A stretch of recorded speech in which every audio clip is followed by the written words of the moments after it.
ანდრომედიანელების გზავნილი 4 ნოემბერი 2015 წელი. მოგესალმებით ჩვენო ძვირფასო დედამიწელებო. ჩვენ მოვედით დღეს თქვენთან, რათა გავაგზავნოთ თხრობა ჩვენს პლანეტაზე საზოგადოების მოწყობის შესახებ. ამჯერად ჩვენ გავშეცდებით იმაზე, თუ როგორ არის მოწყობილი ჩვენი ყოველდღიური ცხოვრება. როგორც იცით, ბევრი რამე ჩვენს პლანეტაზე ხდება აზრის ძალით, როგორც ჩვენი განზრახვის შედეგი. ხდება ერთგვარი გარდაქმნის პროცესი, რომელიც იწყება აზრის დაბადებით. შემდგომ ის მყარდება განზრახვით, შემდგომ ის გამოიხატება სიტყვით და შემდგომ მატერიალიზდება ჩვენი წარმოდგენის მიხედვით, თუ როგორი უნდა გამოიყურებოდეს ესა თუ ის ნივთი. ეს შეიძლება მოგეჩვენოთ წარმოუდგენა და ფანტასტიკა, თუმცა გვერწყვნეთ. სწორედ ასე ხდება ბევრი რამ ჩვენს ცხოვრებაში. მაგალითად, იმისათვის რომ ავირჩიოთ ტანის ამოსი, ჩვენ უნდა წარმოვიდგინოთ საკუთარი თავები ისეთებად, როგორებიც გსურს რომ ვიყოთ. ამავდროულად უნდა გავამახვილოთ ყურადღება დეტალებში და ვიგრძნოთ საკუთარ თავზე ეს სამოსი. შევიგრძნოთ ქსოვილი, ვიგრძნოთ მისი წონა, შევმოწოთ კომფორტული არის თუ არა ის ჩვენთვის, შეგვიძლია თუ არა თავისუფლად მოძრაობა და ასე შემდეგ. ხოლო როდესაც ჩვენ ამას გავაკეთებთ, ჩვენ დავინახავთ საკუთარ თავზე ამ ტანის ამოსს. ვერწმუნეთ, ეს ძალიან სახალისო საქმიანობა, რადგანაც ყველაფერი დამოკიდებულია მხოლოდ ჩვენს ფანტაზიაზე და გემოვნებაზე. ჩვენ შეგვიძლია მოვიფიქროთ საკუთარი სტილი, ავირჩიოთ საყვარელი ფერები და ვისიავნოთ ფანტაზიის აღმა ფრენით, რაც ძალიან მრავალფეროვანს ხდის ჩვენს ცხოვრებას. ეს ეხება ჩვენი სახლების ინტერიერის დეტალებსაც.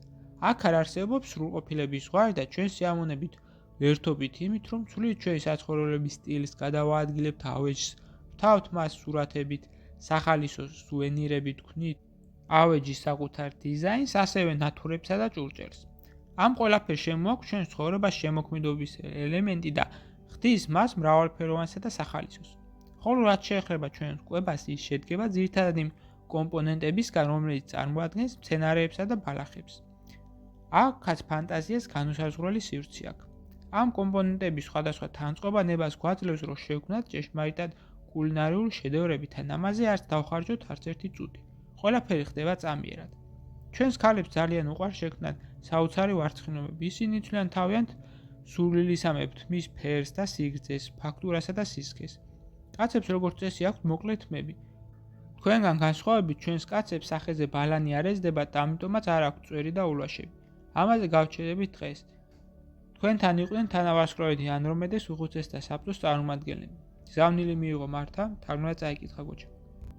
ვიდეოს ბოლოს მსურს შემოგთავაზოთ კურსი, რომელიც დაგეხმარებათ გაიაროთ ეზოთერიკის საფუძვლები და უკვე დღესვე დაიწყოთ თქვენი ცხოვრების უკეთესობისკენ შეცვლა. ასევე გთავაზობთ პირად კონსულტაციას, სადაც განვიხილავთ თქვენს პრობლემას, გეტყვით თქვენ სულიერ მისიას, თქვენი დადებით და უარყოფით მხარეებს და დაგეხმარებით თქვენი გასაჭირის მოგვარებაში. დამატებითი ინფორმაციისათვის დამინერგეთ ტელეფონის ნომერზე ან მომწერეთ სოციალურ გვერდებზე. ლინკები მოცემულია აღწერაში. გისურვებთ წარმატებას.